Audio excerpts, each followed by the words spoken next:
Donc il faut qu'on veille sur nous-mêmes. Vous savez que le meilleur investissement qu'on puisse faire, et c'est pas d'une manière égoïste, parce que c'est vrai qu'on peut le faire d'une manière égoïste, mais dans le Seigneur, le meilleur investissement qu'on puisse faire, c'est en nous-mêmes aussi. Parce que lorsqu'on n'est pas bien dans sa peau, lorsqu'on est abattu, eh bien, on ne peut pas être efficace pour aider les autres. Ok? Mais quand on laisse Dieu nous encourager, ou qu'on laisse les autres de la part de Dieu nous encourager, nous tirer vers le haut, là, on va être de mieux en mieux dans sa peau, on va être un chrétien bien dans sa tête, bien dans sa peau, et on va être à même d'aider, et pas seulement les autres, on va le voir, mais l'humanité. Alléluia! Donc, on doit veiller sur nous-mêmes et s'assurer aussi qu'on est dans une église où lorsqu'on vient, les messages qui nous sont annoncés nous tirent vers le haut. Amen. Les prophéties, entre guillemets, sont vraiment des vraies prophéties. Parce que parfois on se prend, permettez-moi l'expression, mais dans les dents, ce qu'on nous appelait être une prophétie, il nous faut 6 mois pour nous relever. Alors la question se pose, est-ce qu'elle venait vraiment de Dieu? Vous savez, un des meilleurs pièges du diable, c'est de se faire passer pour Dieu pour mieux nous briser. Mais Dieu nous a donné l'Esprit de Dieu pour qu'on puisse analyser toutes choses. Et c'est l'apôtre Paul qui le dit, analyser toutes choses. Analyser des choses. Donc il faut sortir de l'enfance spirituelle où on dit Amen à tout, et où on analyse ce qui nous est annoncé. Alléluia. Oui. Et donc pendant ces réunions, on va encore avoir 3 réunions, une ce soir, encore 2 après celle-ci, une ce soir et une demain. Eh bien, analysez tout ce que vous entendez. Partez pas du principe, ce sont des gens qui se sont déplacés pour nous, donc tout ce qu'ils ont à dire, on doit l'accepter sans l'analyser. Non, notre ministère doit être aussi d'encourager le peuple à devenir mature et à analyser toutes choses comme j'aime bien le faire moi quand je me trouve dans une réunion ou que j'écoute sur Internet un prédicateur. Dès le début du message, je pars pas du... Oui, je pars pas du... Dis donc, il y a des ténèbres dans cette église, hein? On va les chasser. Dès le début du...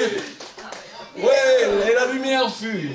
Et dès le début du message, je ne pars pas du principe que je vais tout accepter obligatoirement. Et ça s'appelle la maturité aussi. Et parfois, on nous a enseigné à être immature.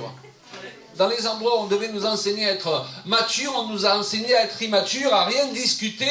Tu reçois, l'Éternel dit... Eh bien non, on va analyser si c'est vraiment l'Éternel qui a parlé. Est-ce que vous comprenez? Sinon, on est en danger dans l'Église même, où on est supposé grandir et croître. Oui, mais la chose, c'est qu'il y a parfois des personnes, eh bien, ça les arrange de ne pas avoir de responsabilités.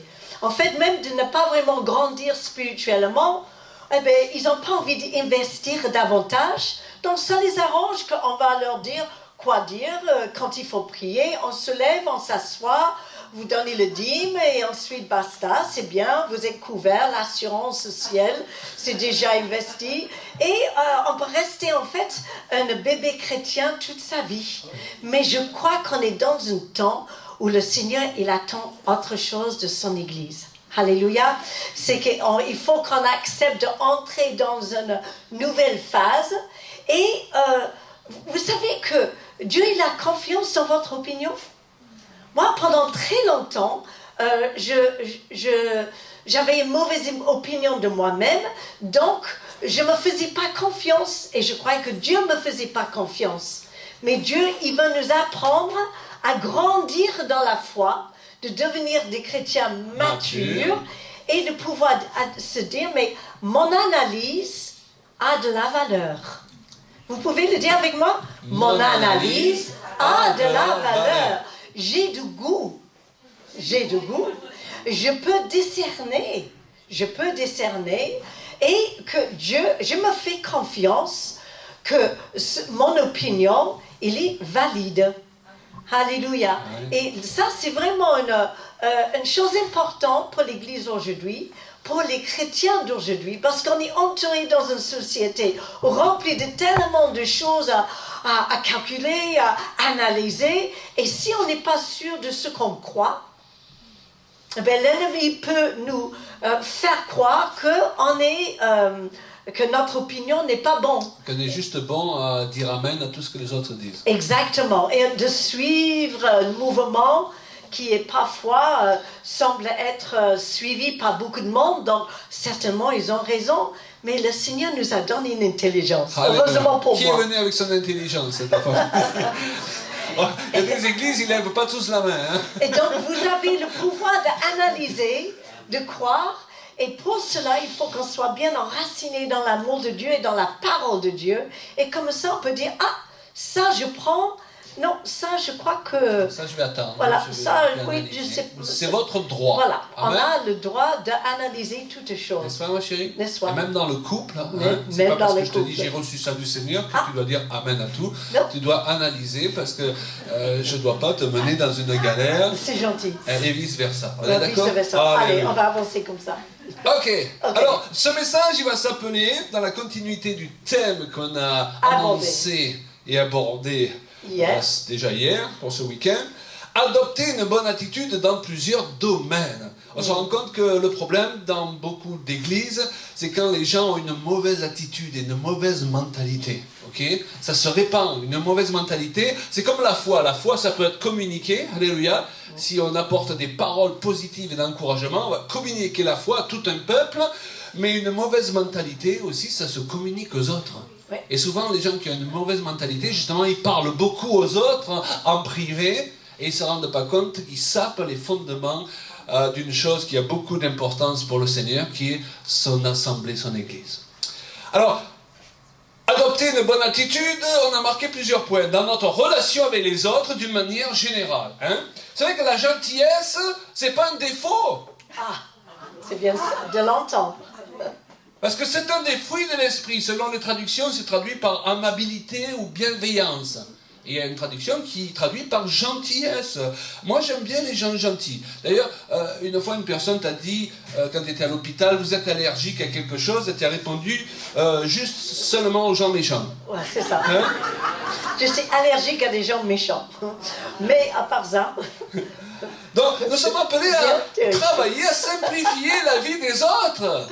Au lieu de la compliquer. Il y a des gens, ils utilisent tellement de versets bibliques pour nous compliquer la vie. Mais la parole de Dieu nous a été donnée pour nous décompliquer la vie. Assurez-vous que vous vous entourez de gens qui vous décompliquent la vie. De ministères que vous suivez et par lesquels vous vous laissez influencer parce qu'ils vous décompliquent la vie et non pas parce qu'ils vous la compliquent. On parlait avec Paul dans son bureau tout à l'heure et on parlait des livres, des différents livres qu'on lit et certains d'entre eux sont excellents, mais d'autres on les lit intentionnellement pour savoir ce que les personnes disent alors qu'on n'est pas d'accord avec elles parce qu'on se rend compte que ça devient trop compliqué d'être délivré, d'être guéri et d'être tout simplement à la hauteur. Hein? Il faut ceci, on a oublié de faire cela, on n'a pas délié de ceci, de cela. Au bout d'un moment, tu dis, mais le christianisme, c'est bien devenu compliqué. Alors que Jésus est devenu pour simplifier les choses. Absolument. L'évangile doit être accessible à tout le monde. Les plus célébrales que les plus simples. Et c'est pourquoi que même la parole de Dieu, vous avez remarqué quand on lit la parole de Dieu, on peut le lire à plusieurs niveaux. On peut lire à premier degré, deuxième degré, et le peuple hébraïque, eh bien, ils étudient d'une façon qu'on peut puiser encore et encore en profondeur des vérités qui sortent de la parole de Dieu. Et de même manière, l'évangile, on devrait pouvoir l'apporter avec simplicité et vérité. Alors c'est bien de creuser, mais parfois, vous avez remarqué peut-être que des personnes qui deviennent un peu légalistes dans la façon de vivre leur foi, ils perdent quelque chose de précieux, c'est qu'ils perdent la simplicité et la gentillesse. Naturel, tout simplement. Et c'est presque, oui, bon, gentil, c'est bien, mais il faut savoir se défendre et aussi, il faut argumenter. Et quand même, la parole de Dieu, il dit... La Bible dit. On peut casser des gens avec la parole de Dieu. On peut sortir des versets bibliques hors de contexte et il peut briser même des personnes qui cherchent le Seigneur, mais ils avancent, ils veulent simplement comprendre. Et parfois, on peut avoir un argument, mais le mieux, c'est qu'ils soient visités par l'Esprit de Dieu. Et quand ils rencontrent des gens gentils, eh bien, ils peuvent avoir confiance et la discussion, ce n'est pas de comment dire, on parlait un petit peu avec Monique ce matin, parfois les personnes qui s'approchent un peu, ils sont intéressés par l'évangile, mais ils sont encore sous l'influence des tas de philosophies ou de... Voilà. C'est qu'il ne faut pas les casser tout de suite avec des versets bibliques ou les juger hors de contexte, mais simplement de la gentillesse, l'amour de Dieu, la compassion, la patience, tous les fruits de l'esprit, ce sont des façons de toucher les cœurs de ceux qui cherchent, de ceux qui cherchent Dieu, et de les laisser une liberté et une facilité de s'approcher sans qu'ils se sentent jugés dès le départ. Gloire à Dieu. Oui. C'est une vraie vérité. Donc il faut avoir une bonne attitude. Il faut avoir une bonne attitude avec les autres. Exact. Et donc on a pris ces versets-là. On va vous lire quelques versets cet après-midi. Éphésiens 4, 29 à 32. Ne laissez aucune parole blessante franchir vos lèvres. Waouh, pas mal. Mais seulement des paroles empreintes de bonté. Wouh, qu'elles répondent à un besoin et aident les autres à grandir dans la foi. C'est ça. Ainsi, elles feront du bien à ceux qui nous entendent. N'attristez pas le Saint-Esprit, dont le Saint-Esprit peut être attristé par l'attitude qu'on a, même parfois en voulant servir Dieu. Puisqu'on l'a vu, l'apôtre Paul reproche à certains chrétiens d'annoncer l'évangile avec un esprit de dispute. Ils annoncent la vérité, mais ils se trompent d'esprit en l'annonçant. Ce qui produit le résultat contraire. Exact. On connaît tous ces gens obsédés par le témoignage, parfois, qui nous cassent le témoignage. Et qui font fuir les gens au lieu de les amener vers le Seigneur. Parce qu'ils se trompent d'esprit. Amertume, irritation, colère, éclat de voix, insultes, faites disparaître tout cela du milieu de vous. Et à plus forte raison, commencez dans le couple. Alléluia. Ainsi que toute forme de méchanceté. Wouh! Soyez bons et compréhensibles les uns envers les autres. Pardonnez-vous réciproquement, comme Dieu vous a pardonné en Christ. Amen. C'est pas beau ça? Oui. C'est écrit là, dans vos Bibles, dans ma Bible. Alors ça c'est quelle traduction là? Au sein de traduction, c'est la seconde. Tout à l'heure on citera des traductions paroles de vie, transcription dynamique qui nous apportent encore plus de précision. Hein? Combien d'entre vous, quand vous faites vos courses ou que vous êtes en ville et que vous croisez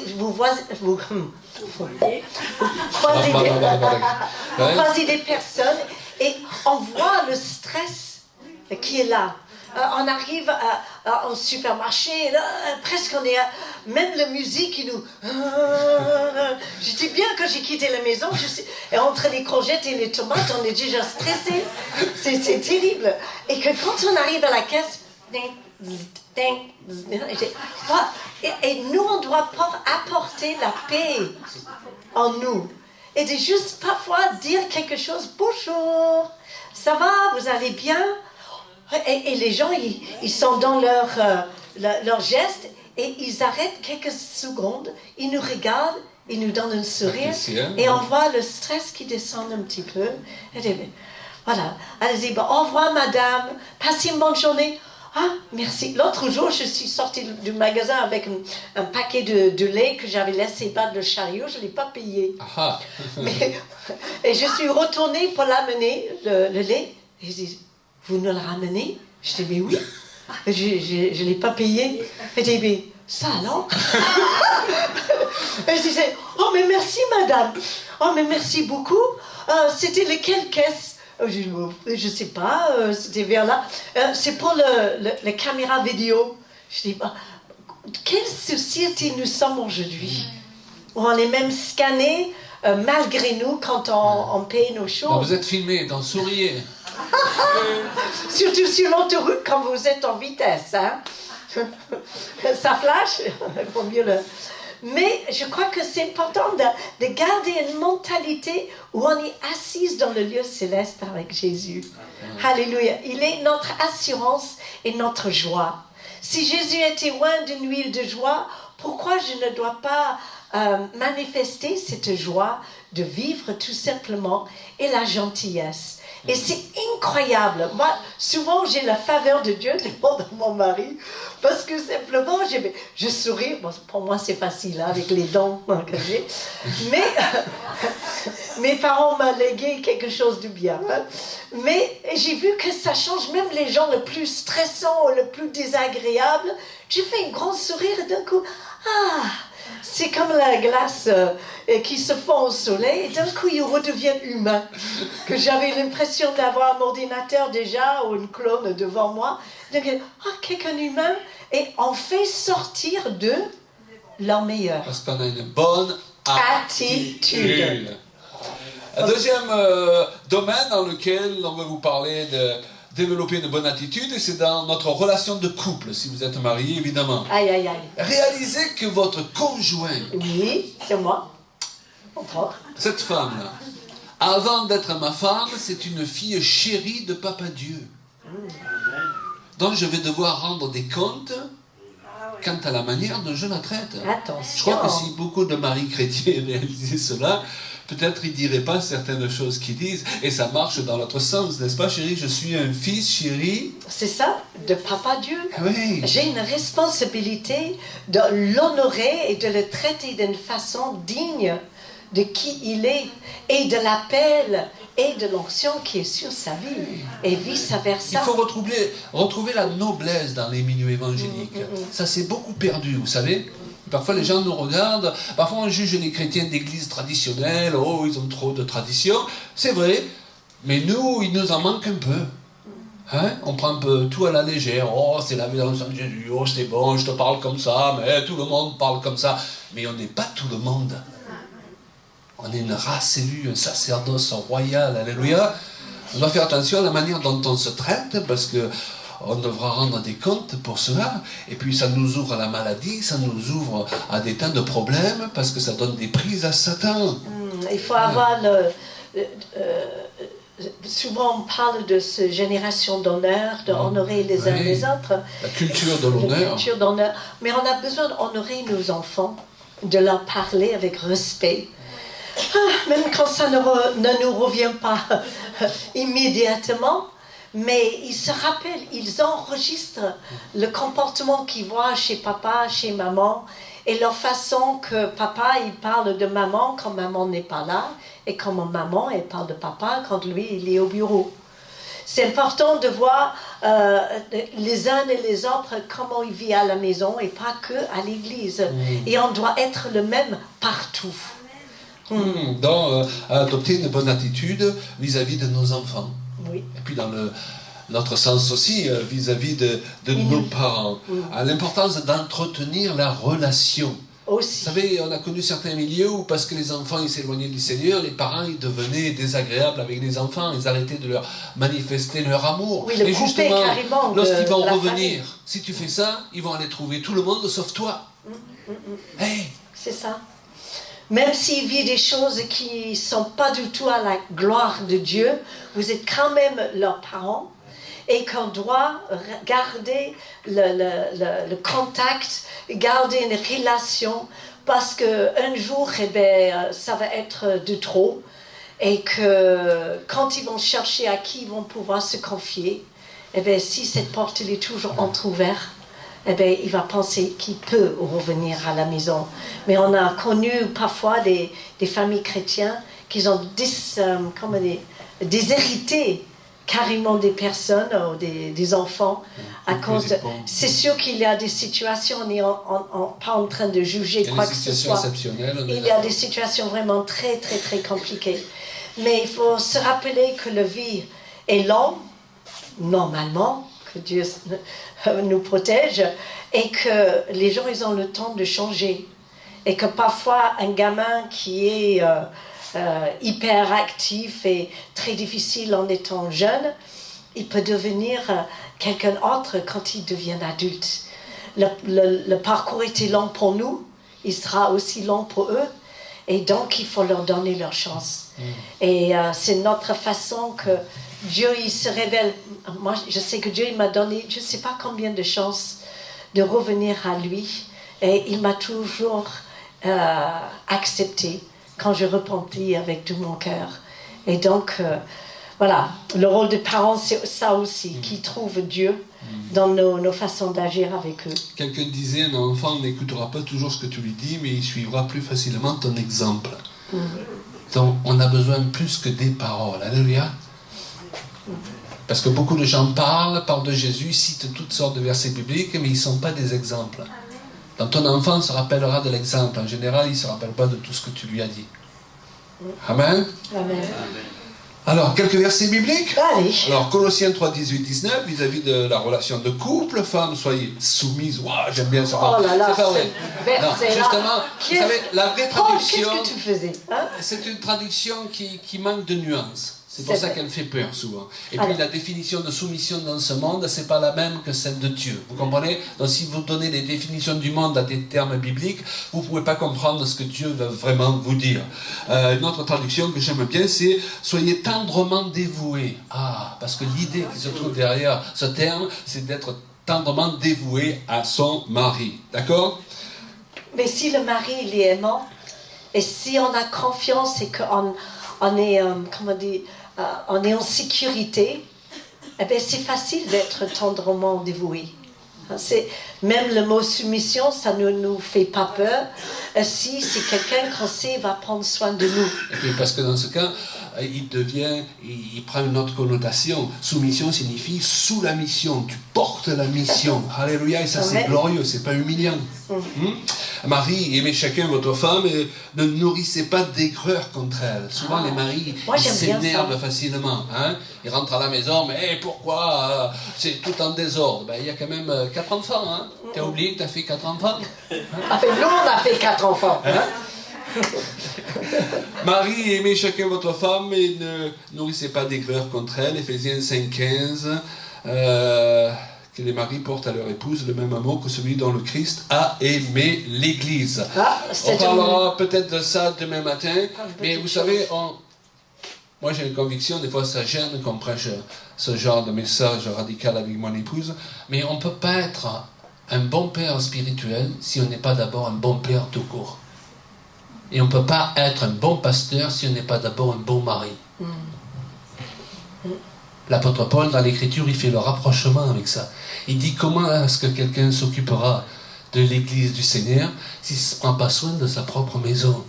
Et il y a beaucoup trop de serviteurs de Dieu aujourd'hui qui ont tout à l'envers. Et c'est pour ça que sur le chemin, le diable les rattrape. Ils se sont dit, bon, puisque je suis loin, ça va marcher tout seul. Non, non. Si tu n'as pas le caractère qui va avec l'onction, et je crois qu'on l'a mentionné déjà hier soir, eh bien, c'est cette même onction qui va te détruire un petit feu. Alors moi, je veux durer dans la durée, justement. Amen. Pas vous? Amen. Amen, amen. Donc, on dit aussi qu'un président, s'il est infidèle dans sa vie privée, il sera infidèle dans la cause qui sert. Je veux dire, on a besoin aussi, et il faut continuer à prier pour ça, qu'on a des hommes et des femmes qui dirigent notre pays, qui soient des hommes avec intègres. Des hommes intègres, c'est ça? Ouais. Parce que justement, il y a cette forme de penser que, oh, peu importe sa vie privée, pourvu qu'il fasse bien son job. Non, justement, la Bible dit qu'un bon arbre, il porte de bons fruits. Donc si l'arbre n'est pas bon, de toute façon, dans ce que tu fais, à un moment donné, il ressortira. Si tu trompes dans ta vie privée, tu te tromperas dans la mission qui t'est donnée, qu'elle soit gouvernementale ou qu'elle soit pastorale. Si on assimile ces principes, on va faire plus attention où on met les pieds et à la mentalité qu'on développe dans notre vie chrétienne. Et vous les choses, suivez quelque chose? On va s'engager à faire même pour notre propre vie. Amen, vous recevez quelque chose? Amen. Donc il y a un ordre des priorités à respecter. Ma relation avec Dieu, bien sûr, parce que de là découle tout le reste. Ensuite, si vous êtes marié, votre relation avec votre conjoint, ok? Avant vos enfants, parce que si vous avez une mauvaise relation avec votre conjoint, ça va rejaillir sur les enfants. Donc ça passe en priorité. Ensuite, votre relation avec vos enfants. Ensuite, votre relation avec l'Église. Et par l'Église, je veux dire avec les autres chrétiens. Hein, c'est pas parce que vous n'avez pas une Église attitrée que du coup vous êtes coincé à avoir une bonne relation avec les autres. Hein? Que vous appreniez à vous comporter, à avoir une bonne attitude vis-à-vis des autres chrétiens. Et ensuite, l'exercice du ministère, oui! Parce que là, vous aurez des fondements solides. Il y a des gens qui ont sacrifié leur famille sur l'autel du ministère et qui l'ont fait passer en dernier. Et pendant qu'ils s'occupent des gens à l'église, leur femme fait de la dépression à la maison. C'est le monde à l'envers. Et c'est un temps où si nous voulons voir la gloire de Dieu revenir dans l'église, il va falloir remettre certaines choses à l'endroit. pour qu'elle recommence à fonctionner. Alléluia. Et gloire à Dieu, ce n'est jamais trop tard. On peut toujours recommencer. Et c'est ça, la vie dans le Seigneur, ce n'est pas d'atteindre chaque étape et de ne jamais faillir. C'est de pouvoir recommencer et d'essayer et d'évoluer. Parfois, c'est 3 pas en avant, 1 pas en arrière, 2 pas en avant. Mais on finit par arriver, les amis. D'accord? Et Dieu, il voit les efforts. Et imparfaitement, on arrive. Amen. Gloire à Dieu. Merci. Philippiens 9, quelques versets. Version parole vivante, transcription dynamique, évidemment. On aime bien. C'est pourquoi je prie constamment pour vous. Je demande que votre amour mutuel augmente sans cesse, tout s'enrichissant en pénétration et en tact, afin que vous puissiez mieux comprendre les autres et trouver leurs besoins réels. Quand on est dans l'église, on n'est pas là pour critiquer les autres. On est là pour chercher comment les aider. Wouh! Vis-à-vis du ministère aussi, il faut adopter une bonne mentalité et une bonne attitude. D'ailleurs, ministère signifie service. C'est un mot qui n'est pas vraiment traduit. C'est-à-dire celui qui est dans le ministère, il n'est pas là pour se faire servir. Alors s'il est servi, tant mieux, amen. Mais il est là avant tout pour servir. Il y a beaucoup de gens aujourd'hui, ils veulent qu'on les appelle apôtres, prophètes, évangélistes, un tel, mais ils veulent être servis par les autres. Non, je rentre dans le ministère, c'est-à-dire dans l'appel que Dieu m'a adressé, parce que j'ai un cœur de serviteur. D'ailleurs, vous connaissez l'origine du mot ministère, j'ai appris ça. Ça vient du mot minus. C'est-à-dire un ministère, c'est un ministère. Alors, pas minus dans le sens comme on l'utilise dans notre langage français, qui veut dire c'est pas important, mais ça voulait dire minus petit. C'est-à-dire, si tu as un ministère, tu te fais petit pour mieux servir les autres. Alléluia. Il faut qu'on retrouve ces vérités bibliques.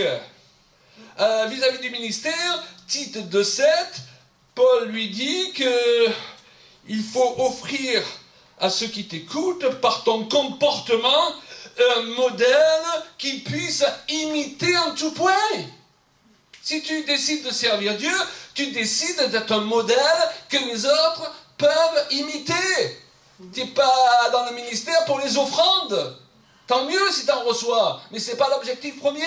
Est-ce que vous me suivez? Wouh! Et il n'y a pas des grands ministères, des petits ministères. Il y a juste les bons ministères pour chacun. C'est comme nos pieds. Il y a des grands, il y a des grands pieds, il y a des petits pieds.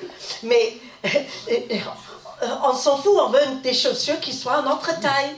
Et si le chaussure il est à notre taille, on sera beaucoup plus efficace que s'ils sont trop petits ou trop grands. Voilà. Trop grand, c'est aussi dangereux que trop petit. Donc, Seigneur, juste donne-moi ce que tu décides pour moi et que ça soit selon la grâce que Dieu averse sur chacun de nous. Les pieds qui me conviennent. Qui sont beaux les pieds sur la montagne. Qui sont beaux les pieds. Qui annoncent de bonnes nouvelles. 1 Pierre 1, 1 à 4, prenez soin, il s'adresse à ceux qui ont un appel pour servir le peuple, prenez soin comme des bergers du troupeau que Dieu vous a confié. Donnez-lui la nourriture convenable, apportez-lui des paroles, un enseignement qui ne le casse pas, qui l'encourage, qui le tire vers le haut. C'est ça la nourriture convenable. Chaque fois que tu sors d'une réunion, il faut que tu te sentes comme si tu marches sur un nuage. Peut-être tu es rentré, tu étais découragé, ton patron t'a mal parlé, peut-être même un conjoint qui n'est pas converti t'a mal parlé. Tu as battu, tu luttes, et d'un coup tu rentres dans ce lieu et tu entends des paroles de vie, qui te redonnent la vie. Amen, ou tu écoutes sur Internet un prédicateur, Veillez sur lui, le peuple, non par devoir et à contre-cœur, mais de plein gré et avec le zèle que Dieu désire. Dévouez-vous à votre ministère, non en vue d'un profit matériel, c'est la traduction parole vivante, transcription dynamique, mais avec amour et désintéressement. Waouh! Il faudrait faire apprendre ça par cœur à pas mal de gars qui sortent d'école biblique. Ne cherchez pas à dominer sur eux. Ne cherchez pas à dominer sur eux. Hein, le contrôle, la manipulation, c'est malsain de vouloir contrôler la vie des autres. Et parfois on utilise Jésus, on utilise des structures d'église, de dénomination, où les gens n'ont plus leur propre libre arbitre. Ils suivent bêtement ce qu'on leur enseigne, parce qu'on les a amenés à devenir des gamins qui ne doivent pas discuter les ordres des grands chefs, au lieu de devenir des êtres matures qui pensent par eux-mêmes. Nous, on veut amener le peuple de Dieu à penser par soi-même. Alléluia. À un certain niveau de maturité, parce que nous croyons qu'on est dans un temps très particulier. Enfin, ça va faire plus de 40 ans, parce qu'on est sauvés tous les deux. Mais aujourd'hui, c'est différent. Vous avez remarqué que les choses sont différentes? Les dons changent. Les cartes sont distribuées totalement différemment, autant politiquement que niveau planétaire. Et on a besoin d'entrer dans une phase de maturité dans le Seigneur pour pouvoir discerner les temps, mais pas que, aussi discerner notre place vis-à-vis de la société, de la vie qu'on va amener, et d'être utile pour le Seigneur. Chacun de nous, on va être au bon endroit, au bon moment, en travaillant avec des bonnes personnes, de pouvoir se dire « Ah, j'étais faite pour ça ». Et c'est le moment qu'on doit s'aligner à nouveau avec la volonté de Dieu et d'arrêter de jouer à l'église ou jouer des rôles ou d'essayer de plaire ou de faire plaisir à des tas de choses, mais d'avoir sondé notre cœur pour être vraiment nous-mêmes, de servir Dieu tel que nous sommes, parce que l'onction va être dans la vérité. Si vous faites des choses qui ressemblent à l'appel qui était placé dans votre vie depuis le début, vous allez avoir une efficacité beaucoup plus grande que d'essayer de faire des choses parce que quelqu'un vous avait dit on a besoin de quelqu'un pour faire l'école du dimanche. Si vous n'êtes pas appelé à ça, mais si vous avez ça depuis toujours, eh bien, allez-y. Donc, parfois, il faut accepter de dire non. Aide-nous, Seigneur, parce qu'on n'aime pas dire non, on n'aime pas le conflit. Mais c'est vraiment important que Dieu, qu'on laisse Dieu nous positionner dans le corps de Christ pour qu'on soit complémentaires les uns avec les autres. Chacun de marcher dans le sillon qui est leur. Et comme ça, on peut être vraiment efficace et d'accélérer rapidement, parce que les choses vont y aller très vite. Et on n'a plus le temps de faire des essais encore pendant 10 ans avant de trouver sa place. C'est le temps qu'on trouve notre place et qu'on soit bien dans notre être, dans notre tête, notre corps, notre esprit, et de se dire, voilà, je ne suis pas la meilleure, je ne suis pas parfaite, pas le plus beau, le plus joli, mais ça va faire... fait le job. Ça fait le job. Alléluia. Je suis bien dans mes pompes, alors Seigneur, envoie-moi. Et je te promets, Seigneur, je vais être efficace. Mets des personnes autour de moi que tu veux que je travaille avec, et ensemble, on va amener la gloire et le royaume de Dieu ici sur terre. Amen. Gloire à Dieu. Je crois profondément c'est le moment de faire une bonne mise à jour. Je finis de lire dans 1 Pierre 4. Non, c'est très bien. N'exercez pas un pouvoir autoritaire. Exactement. Et là, on retrouve encore, efforcez-vous de devenir les modèles de votre troupeau. Sous prétexte que nous sommes parfaits, parfois on a fait des complexes. Comment est-ce que je peux devenir un modèle? Mais l'apôtre Paul, il dit à Timothée, prends-moi comme un modèle. Donc il faut à la fois qu'on soit dans l'humilité et qu'on ait assez d'assurance dans ce que Dieu nous a donné. Il nous a tous appelés, il nous a tous voués, pour pouvoir dire, je peux devenir un modèle pour quelqu'un. Amen.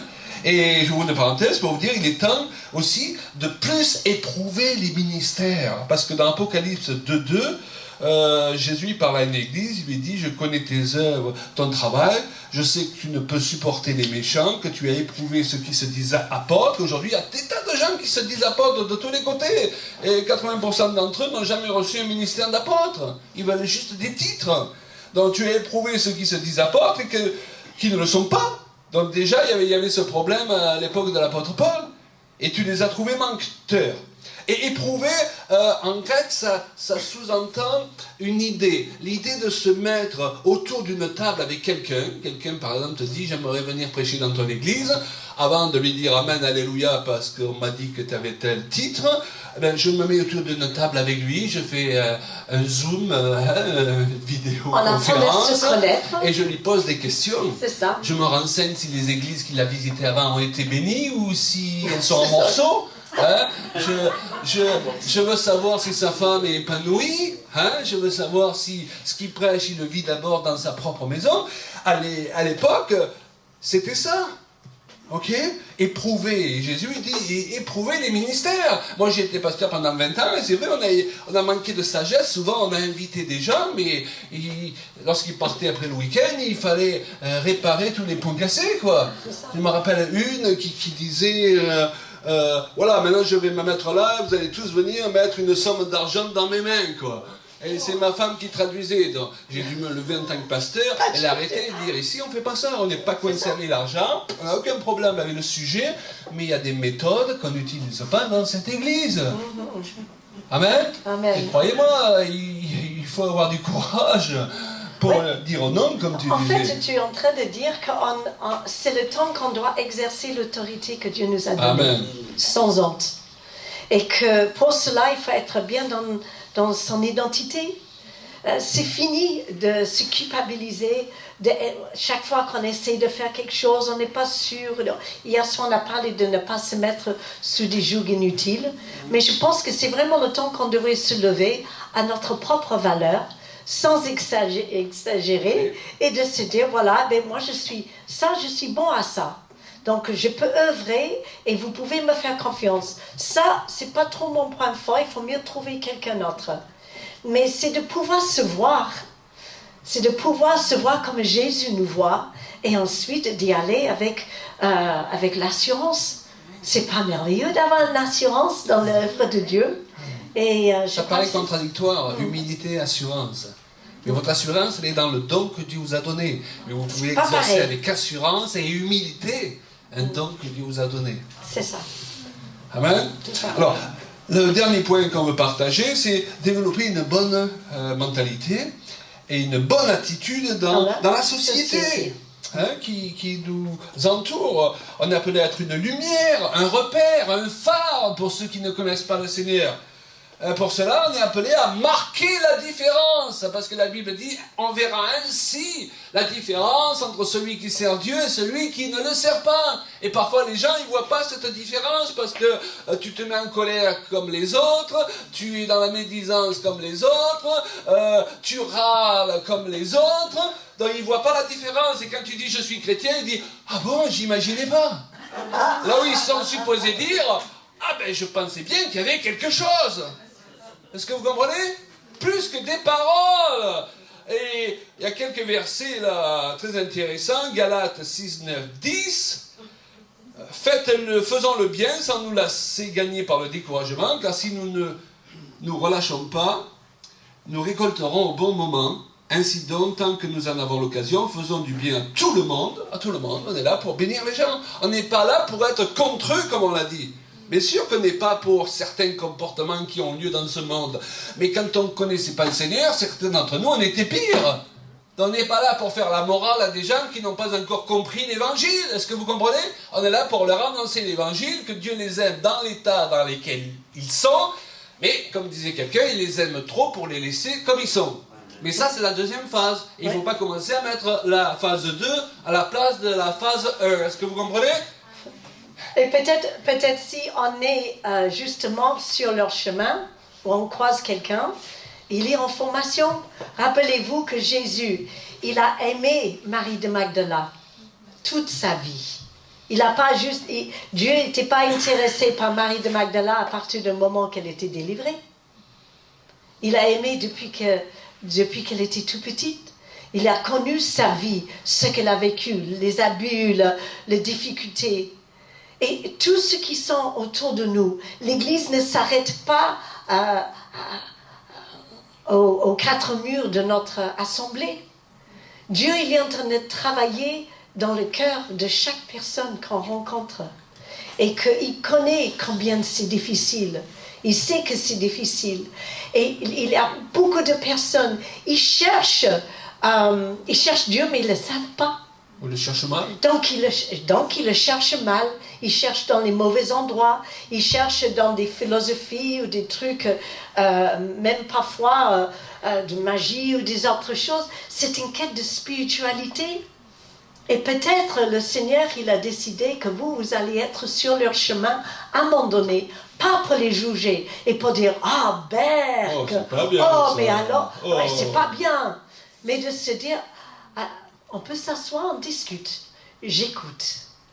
Et beaucoup de choses commencent par l'écoute.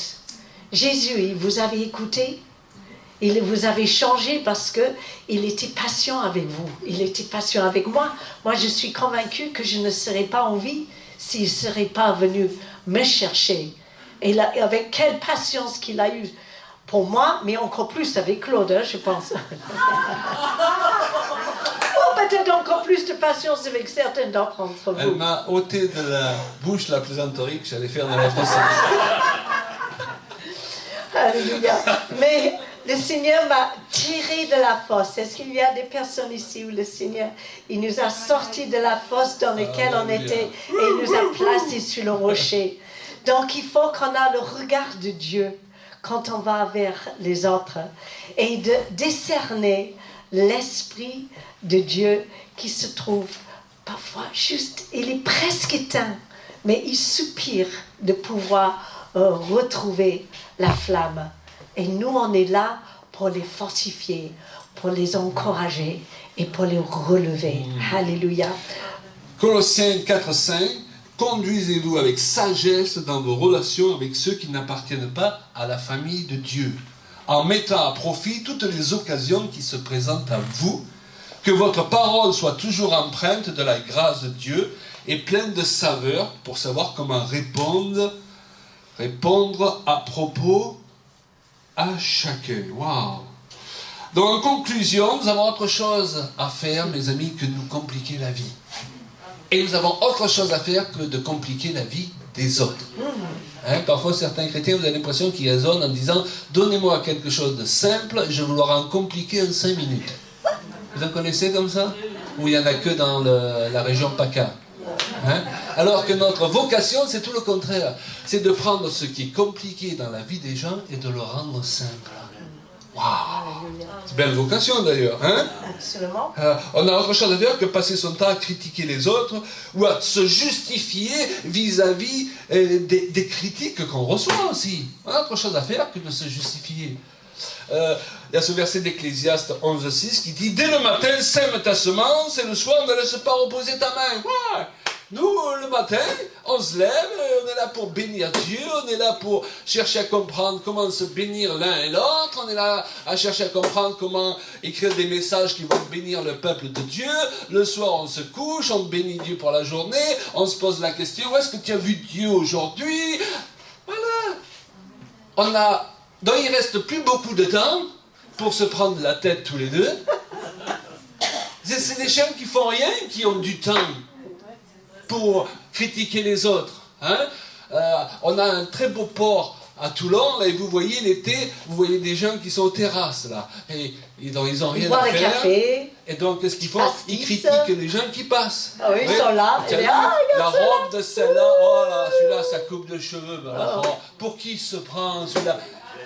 Ah, c'est pas la mode, ça. Oh, parce qu'ils ne sont pas en action. Est-ce que vous comprenez? Mais quand vous êtes en action, vous courez dans la carrière qui vous est ouverte, on vous dit « Oh, tu as vu là-bas, le pasteur, là-bas, il est tombé dans le péché, il faut... Oh, j'ai pas le temps. Ah. Tu as vu un tel? Oh, j'ai pas le temps. T'as pas le temps. T'es occupé à quelque chose de beaucoup plus glorieux qu'à regarder au ras des pâquerettes. Amen? Alors, je ne dis pas qu'il n'y a pas des choses qu'il faut régler, oui, dans la vie, mais il faut s'assurer que nos priorités sont à la bonne place et que nos yeux sont d'abord sur les choses positives. Merci Seigneur, Jésus revient, il y a des choses assez catastrophiques qui se passent déjà et qui vont encore se passer dans le monde, mais on ne peut pas passer nos prédications à prêcher sur le catastrophique. Sinon les gens ne vont plus avoir d'espérance. Mais on peut croire que du sein du catastrophique, Dieu va protéger son peuple et le faire prospérer. Mais comme lui seul sait le faire, jusqu'au retour de Jésus. Sur toi, sa lumière brille. Amen. Et moi, je crois qu'on peut, même si tout s'effondre autour de nous, eh bien, il n'y a rien qui nous dit que nous, on ne peut pas prospérer, qu'on ne peut pas garder notre équilibre et qu'on soit une source de bonheur, de bénédiction et de l'amour de Dieu à notre entourage et au-delà. En Égypte, hein? Exactement. Et que la faveur de Dieu demeure sur nous.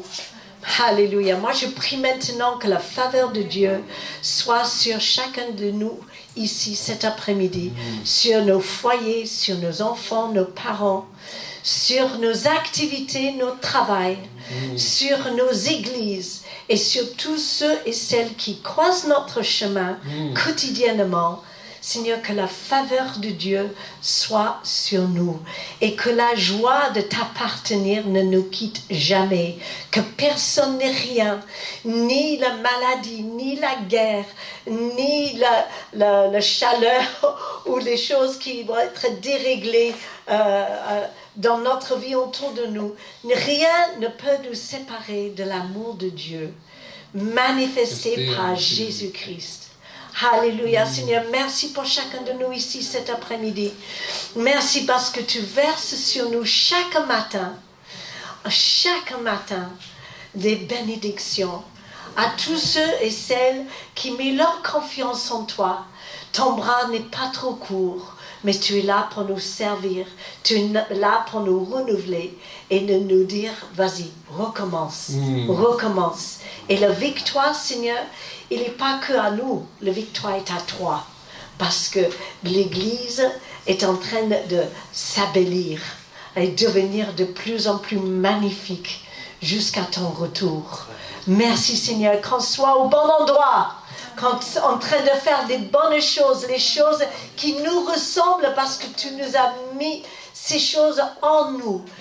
Que nos capacités soient élargies, que nos dons soient élargis et que ta bénédiction soit sur chacun de nous. Au nom de Jésus, je prie. Amen. Amen. Alléluia. On va continuer à prier pour terminer cette réunion. Peut-être on fera un chant aussi. Est-ce qu'on peut se lever? Merci. Nous voulons invoquer sur chacun de vous la direction du Saint-Esprit pour que vous ressortiez de ce week-end avec des directions nouvelles, avec des épaules allégées, de fardeaux peut-être que vous portez encore, des déceptions. Je vois le fardeau des déceptions. Le Seigneur, il veut brûler ces déceptions, ok? Confie-lui ces choses.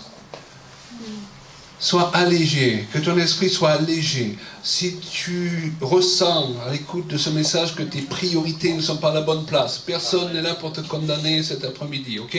Juste tu les remets en place, tu prends la décision, Seigneur, je vais mettre les choses qui doivent être en premier. Alléluia. C'est quelque chose qui peut se faire très rapidement dans un moment de prière. Et après, on va voir que c'est comme une mécanique qui se remet à fonctionner comme il était prévu qu'elle fonctionne au départ.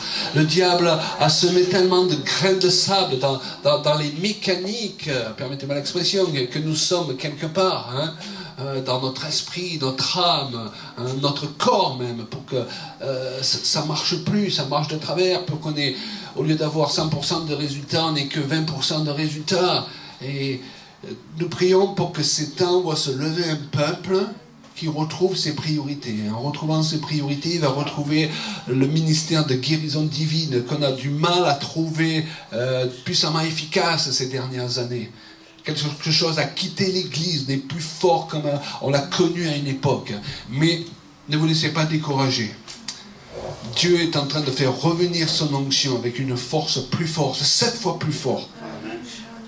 Avant le retour de Jésus, qui vient chercher une église glorieuse.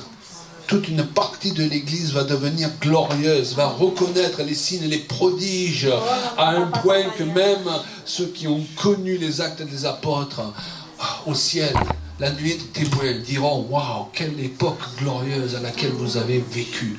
Est-ce que vous savez ça? Alléluia. Il y a une grande nuée de témoins qui nous regardent en ce moment, qui nous écoutent. Alléluia. Qui est là pour nous encourager du haut du ciel, pour nous dire, hey, la partie n'est pas finie.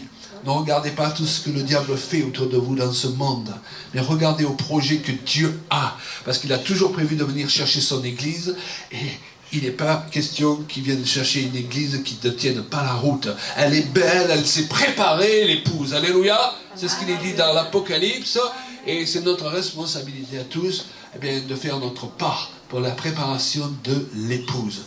Seigneur, souffle dans ma vie. Dites-lui chacun, souffle dans ma vie. Seigneur, je t'apporte ce désir de te servir sans limite. Je t'apporte ce désir que soit rétabli l'ordre des choses dans ma vie, peut-être dans mon couple, peut-être dans l'église, dans mon cercle d'influence. Seigneur, prends plus de place. Prends plus de place. Je reçois ta parole. Et tu dis que tu envoies ta parole et tu nous guéris, tu nous fais échapper de la fosse, dit le psaume 107. C'est pourquoi nous recevons l'efficacité de cette parole et nous croyons ensemble, ici réunis d'un même cœur, que nous allons en voir les effets dans les heures qui suivent, déjà maintenant, et dans les jours qui suivent, au nom de Jésus. Amen. Amen. Alors ce soir, on priera peut-être pour les gens, peut-être qu'ils s'avancent, on ne sait pas, il n'y a pas de règle absolue. On veut surtout, avec Julien, mettre l'accent sur la parole.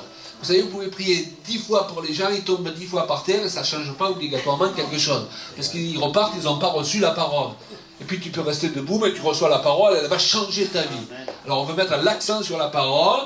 Ça n'empêche pas, et c'est bien aussi de prier, mais quand on se sent dirigé par le Seigneur, à le faire. Parce que nous avons notre tradition évangélique aussi, on a l'impression que si on ne fait pas avancer les gens à un appel, on n'a pas eu une bonne réunion, on va juger le succès d'un ministère par rapport au nombre de gens qui tombent par terre. Je crois qu'on s'est éloigné de certains fondements auxquels il faut revenir. Amen. Maintenant, après, Dieu, tu fais ce que tu veux, moi je suis ouvert à tout. Alléluia. Mais ce que nous voulons, c'est vous laisser avec la parole. Et on continuera ce soir et demain à marteler sur ce thème, avoir une bonne attitude, une bonne mentalité dans l'Église et dans les divers domaines qui forment notre vie. Donc on va juste chanter un chant. Vous allez vous reposer, décompresser, nous aussi. Et puis on revient à 19h pour ceux qui le veulent bien. On va continuer sur ce thème et on va aller plus loin. Amen. Amen. Quel est le chant, il me demande? Je ne sais pas. C'est un beau chant, je ne sais pas. On avait dit, sentez, voyez combien l'Éternel est bon.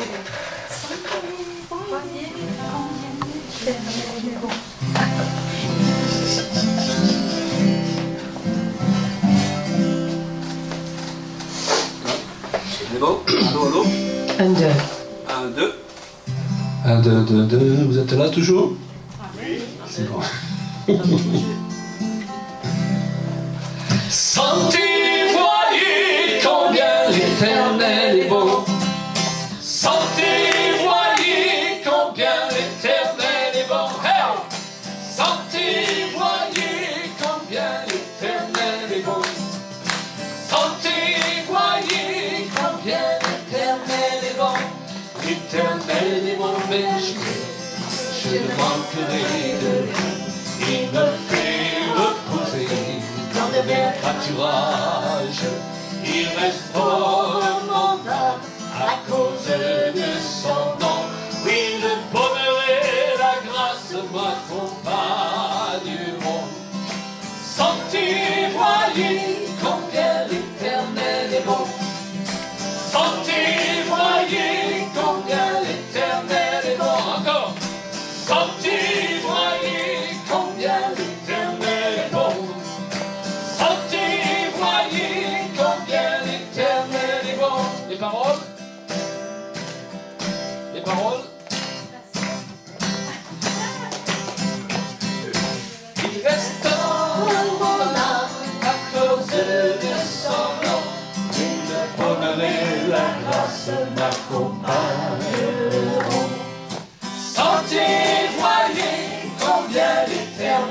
bon. Sentez, voyez combien l'Éternel est bon. Sentez, voyez combien l'Éternel est bon. Sentez, voyez du fond de la détresse. Du fond de la détresse. Je t'ai invoqué, Je te loue, Éternel, car tu m'as exaucé. Je ne crains aucun mal, l'Éternel est mon secours, car sa miséricorde durera toujours. Sentez, voyez combien l'Éternel est bon. Sentez, voyez combien l'Éternel est bon. Et sentez, voyez combien l'Éternel est bon. Sentez, voyez, j'élève à toi mon âme. J'élève à toi mon âme. En toi je me confie. Je veux suivre tes voies qui mènent à la vie. Tous ceux qui espèrent en toi ne seront point confus. Car tu guides les pas de tous les élus. Et sentez, voyez. l'Éternel est bon. Sentez, voyez combien l'Éternel est bon. Sentez, voyez combien l'Éternel est bon. Sentez, voyez combien je ne crains aucun mal. Je ne crains aucun mal. L'Éternel est mon secours, car sa miséricorde durera toujours. Sentez et voyez Combien l'Éternel est bon. Sentez et voyez Combien l'Éternel est bon. Sentez et voyez combien l'Éternel est bon. Sentez et voyez Combien du sein de la détresse. du sein de la détresse. Je t'ai invoqué. Je te loue, Éternel, car tu m'as exaucé. Je ne crains aucun mal. L'Éternel est mon secours. Pourquoi? Car sa miséricorde durera Durera toujours.